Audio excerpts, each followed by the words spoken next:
did I ever tell you? Now you have to actually tell me. Haven't told you yet, but yeah. Okay. So Did I Ever Tell You is the story of how I lost my mother when I was 11, but continued to find her again and again at all these critical moments throughout my life. So before she died, my mom put together a cardboard chest, and in it she packed gifts and letters for every one of my birthdays until I turned 30, and for things like getting my driver's license and graduating high school and getting engaged and married and having my first child. And so in all of these letters, she sort of set down one side of a conversation that would continue for decades after her death. And for me, writing the book in a lot of ways was like, it was me setting down my side of that same conversation, answering back, writing back to her, here's what's happened since you've been gone.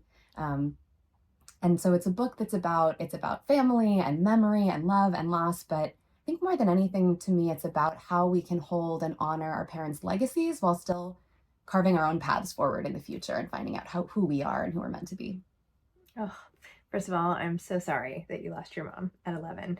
And it sounds like from the book, she ended up, not that this is any sort of consolation, but she was able to live far longer than they expected, which is wonderful. Yeah. You also knew that she was working on this project, which is another wrinkle to it, that she had all this stuff on the dining room table and you knew that she was working on the box for you, which you would then be opening, which is such a almost bizarre realization, right? That like you in the future were going to read what she's writing now, but you're not going to read it now. And do you tell us about just how that felt at the time, watching your history sort of be made in front of you? Yeah, I found it actually challenging at the time. There was a weird way in which I almost felt jealous of my future self, that was the version of me that she was spending this precious time on, was this like future hypothetical me when the real me was right there. And I think that that's a real preoccupation when terminal illness is in a home. There's so much preoccupation with like, how should this time be spent, right? It feels so urgent to figure out the right way to spend the time. And I think that, at the time I didn't quite understand what this would come to mean to me. And it's as I've gotten older, the way that this has stayed with me, the way that this conversation, this relationship has been able to continue. I mean, it's just the greatest gift I can imagine receiving, and a gift that keeps on giving, right? Like I'm still not to the end of all of these packages. And so she was able to see this bigger picture that I just couldn't conceive of. And you had in your article too, you mentioned how some of like, are you going to get married or maybe not because you're happy with your partner? Are you still not married? I'm still not married. Okay. So, and what about maybe you won't have a kid? Like, should you open them up? Like one you kind of like cheated on a little bit, right? So should you, how do you feel about the lingering letters and how do you make yourself wait? Yeah. Well, so how I feel about them, I'm a part of me is grateful that there's still sort of something left, but no, I think a big impulse for writing this book was when I was 31, I had opened all of the birthday gifts and what was left was engagement, marriage, baby. Yep. I was trying to figure out if those were things that I wanted for my future. There was a particular intensity to it because of this experience, because of the box. But I think that that's an age when a lot of people are asking themselves those questions and seeking guidance and advice, either directly from their parents or the example of their parents, or maybe they don't want to talk to their parents about it. But I think these were really a common experience.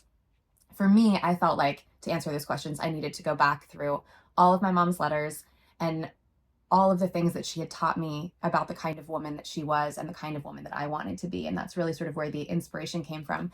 People often ask me how I managed to wait and not open everything at once, because, I was a 12-year-old girl with a box full of presents in her bedroom for many years. And what I always say is like, I grew up reading fairy tales.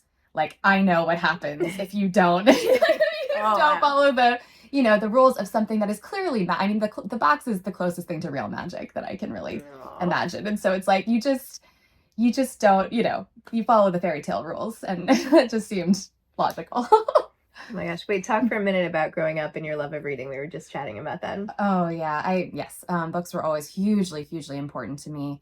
And actually a way I engaged with them a lot was audiobooks, because I was the kid who you could not read to me enough before bed. Like I was one more, and then, I couldn't sleep, so my parents, when they couldn't possibly read to me anymore, would put an audio tape on, and hearing a story was the most comforting thing in the whole world to me. And I had the great pleasure of recording the audiobook for this book, which was an incredible experience because they've given me so much over the years. Oh. And so talk about your acting, your love of acting as well, and how, I mean, I feel like there's this whole sort of storytelling, otherworld, escapist thing going on here. Yeah, I've always told stories. I've always been interested in how stories can actively shape and change our lives. But I think for me, the way I found my way into acting was that I was dealing with these big feelings and these big experiences that a lot of my friends, who are the same age as me, they didn't know how to have those conversations with me or like how to engage with that. And I didn't know how to have those conversations with them. And I had wonderful friends, but it didn't seem like there was a place in my day-to-day life for these big feelings of loss. And so inviting myself in an acting class, this like vivid memory of the first time I did this monologue. Of course, I can't remember what it was, but I remember speaking the words and starting to cry and looking up and seeing that everyone else in the room was also crying,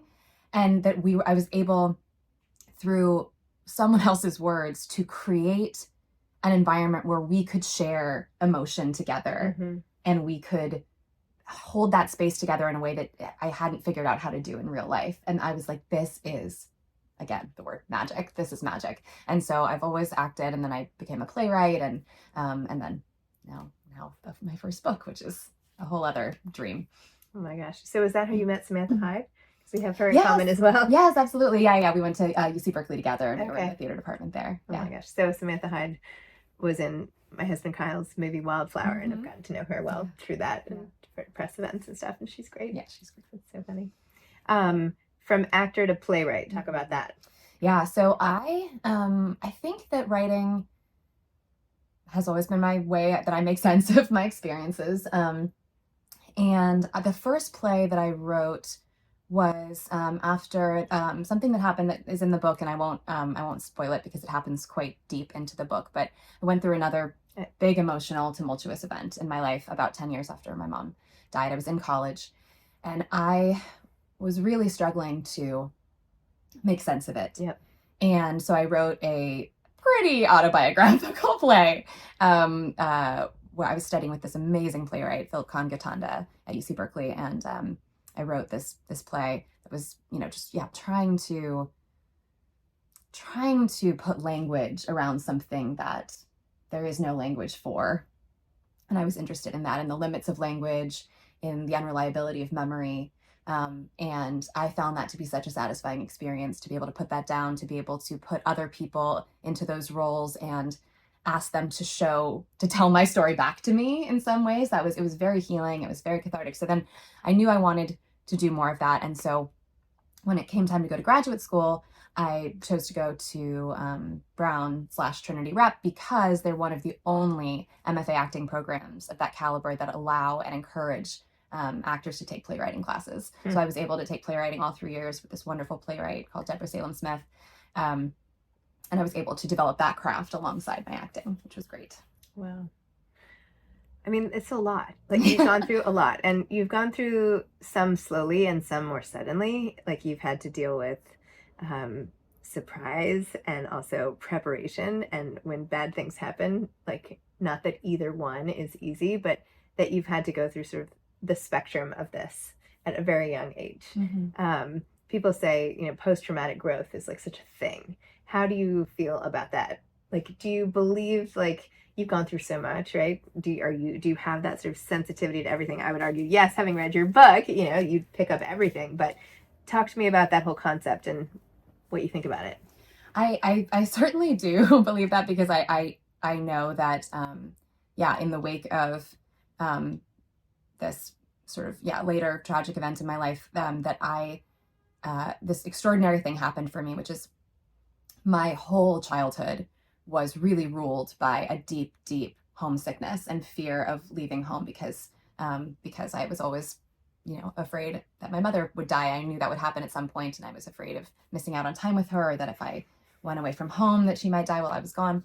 So I was preoccupied so deeply with place and proximity to people I loved, and so afraid to go anywhere or do anything, and it was really a limiting factor on my life. Like I couldn't figure out how to go to college. For a long time, I couldn't even spend the night at a friend's house. And in the wake of the second big tragedy in my life, I was miraculously freed from those anxieties and those fears in a way that I never could have anticipated or expected. And I certainly don't think it was worth it. But so I know that post-traumatic growth can really be a thing that just happens. It's not, I didn't choose my reaction, right? It happened. Yep. So yeah, I don't believe that everything happens for a reason, but I do believe that there are hidden opportunities within all events, even the most tragic ones. And so where do you look for love and comfort? In books a lot of the time. No, I mean, I have a wonderful network of friends and a wonderful partner, and so much community. But yeah, there are times when what I need is to lose myself in someone else's story and just read something that reminds me of all of the good stuff, the love and the humor. And so books have always been very, very helpful to me at the lowest points. Are there books that are touchstones that you read repeatedly, or are there any that sort of rise up to the top of the list? Yeah, absolutely. Lately, I've been reading a lot of memoir, finding sort of filling in my knowledge of that landscape. I think I have read/listened to Truth and Beauty by Anne Patchett like 7 or 8 times. So good. And of course, reading it in conversation with Autobiography of a Face. And that friendship, that story of female friendship, which is a place that I've always found a great deal of stability and love in my life, that's the one that pops to mind. I think I've probably read that book the most in the last few years. Wow. Yeah, so good. Amazing. So who do you hope this book reaches the most?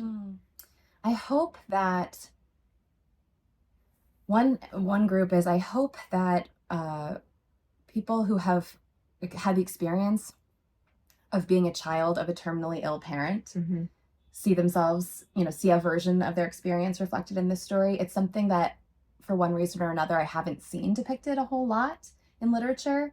And I know we're out there, we children of terminally ill parents, because I've been in the support groups, but I haven't. It's a story that I struggled to find, and one where there isn't a magical ending where the parent gets better, and so we see that story a lot, but what it is actually the day-to-day of it. And then, any family going through the impossible journey of loss, a young family that is living in the shadow of a looming or a recent or a not so recent loss.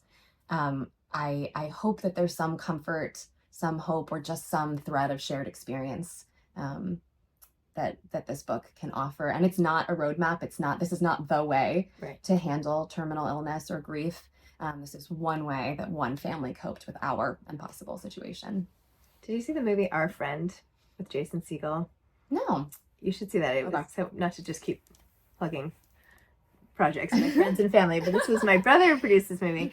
It was based on a long form essay somewhere that they adapted, but it's about a mother who is terminally ill and she has kids. And I mean, maybe you don't want to watch the movie. This is so depressing. Maybe it's too close to home, but the friend comes in to really help out as the husband is dealing with the loss. And it's actually quite uplifting because you see all the love and how it will be there even after you go. And there actually is a scene where the mom is writing notes to her kids. So I don't know. I think if you feel like crying. Yeah, no, I would love to watch that. And I do, I think that sounds familiar. This thing of, I'm worried that it might be too sad. I think people have that fear with this book. They worry it's going to be too sad. I'm not going to want it. And I had such a joyful experience writing it that I really hope and believe that translates to the page, that it's actually a joyful book and a hopeful book at its core. It's a book about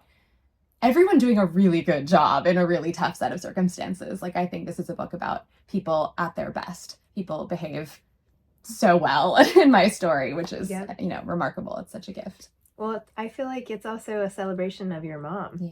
Right? I mean, this is about a life. It's not just about the death. It's not the end of the life, right? It's about her life and who she was and things that she was able to do and pull off and things that she continues to do now by, having you take her story and just keep it going. So. Yeah, I often joke that my first draft of this book was "My Mom Was Cool," the end by Gwen Kingston, like, because I do think that what she did was extraordinary, and I think she was an extraordinary person.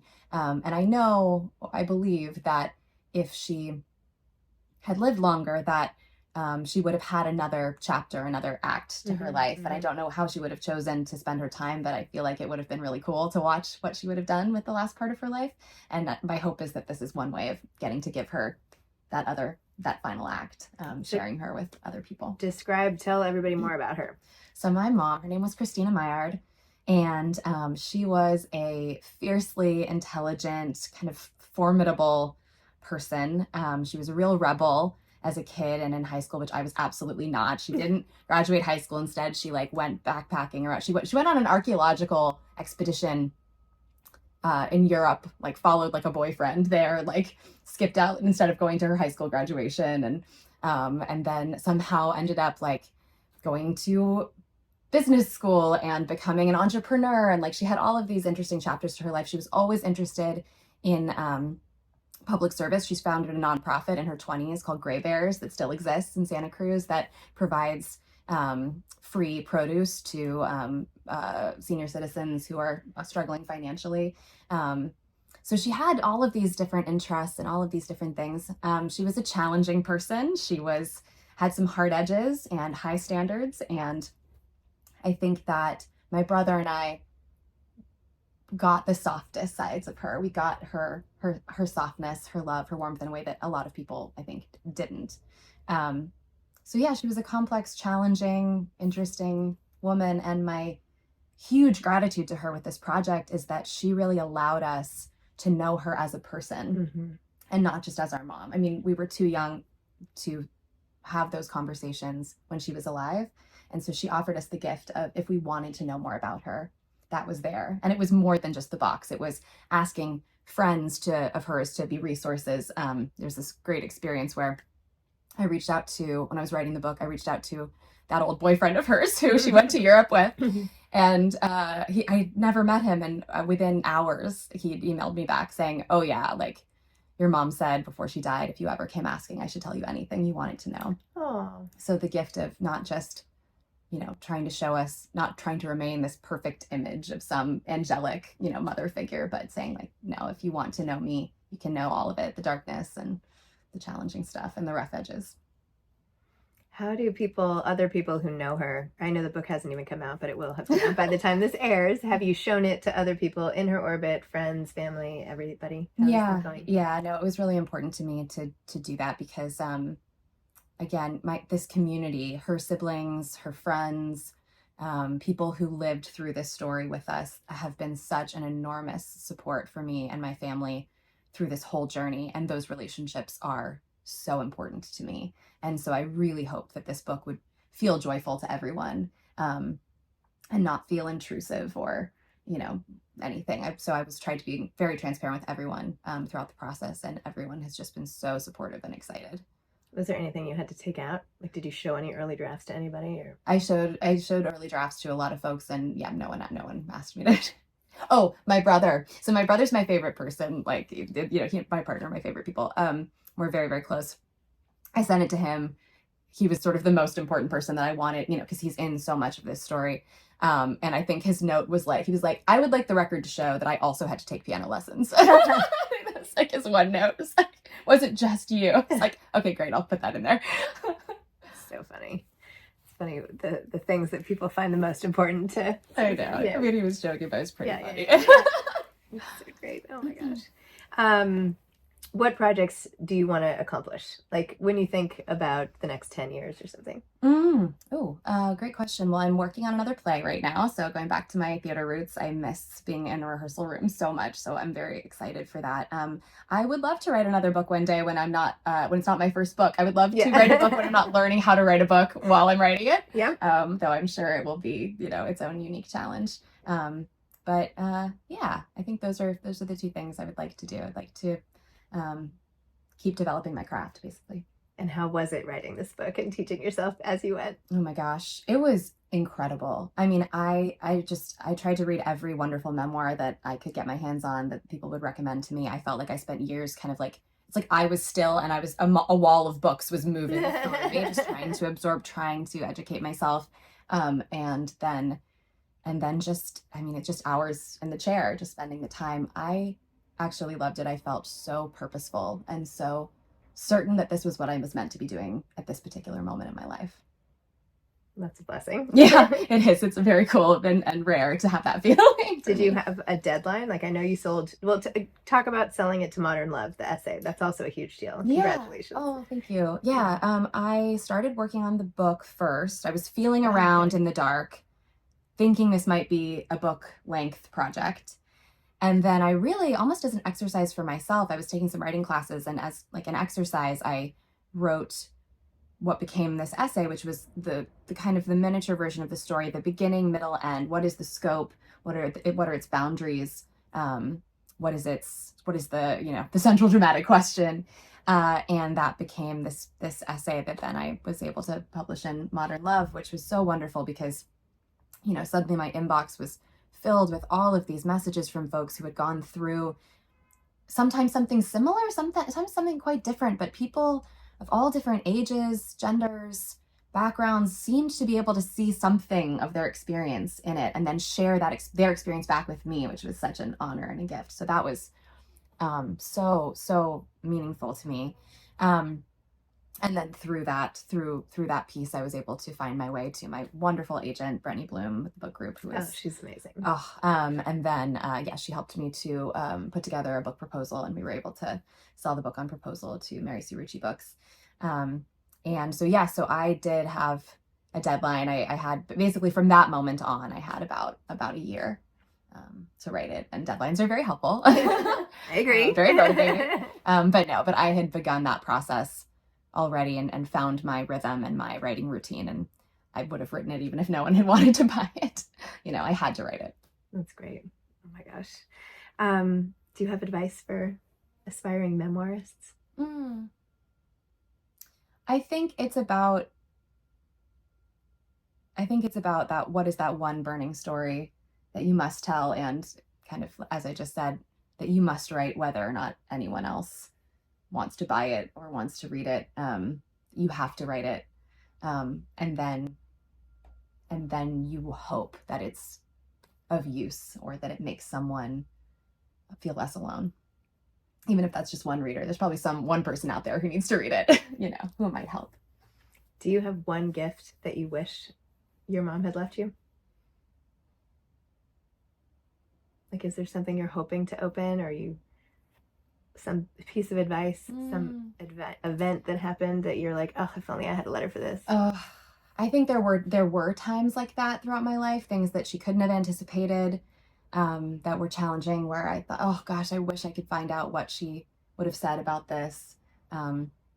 Because of course she couldn't anticipate everything, and the box, isn't, magical and can't compensate for her loss.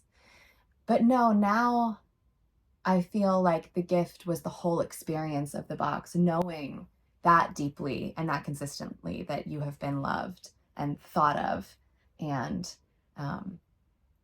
that someone has cared that deeply about you and your path through the world. I think that certainty, like, that is the gift. Mm-hmm. And so now when things come up, of course I would love to talk to her, but such a gift to have been that deeply cared for. So if there's somebody out there struggling and sick and trying to figure out what to do about their kids, should they take on this project? I think it's such a personal, individual decision. I think that everyone, there is no one right way to die.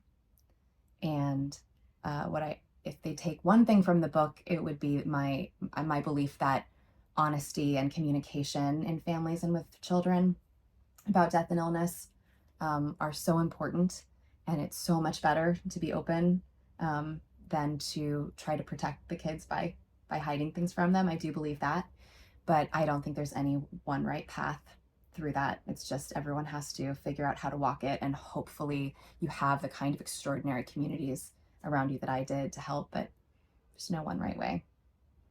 Well, I think your book itself is now another gift for everybody else. I know there are a lot of motherless people out there daughters and sons and everybody, whether it was a slow illness or a sudden or, you know, and having your mom's love and the fierce conviction of how much we parents love our kids and will for all of eternity. It's just such a blessing. So thank you.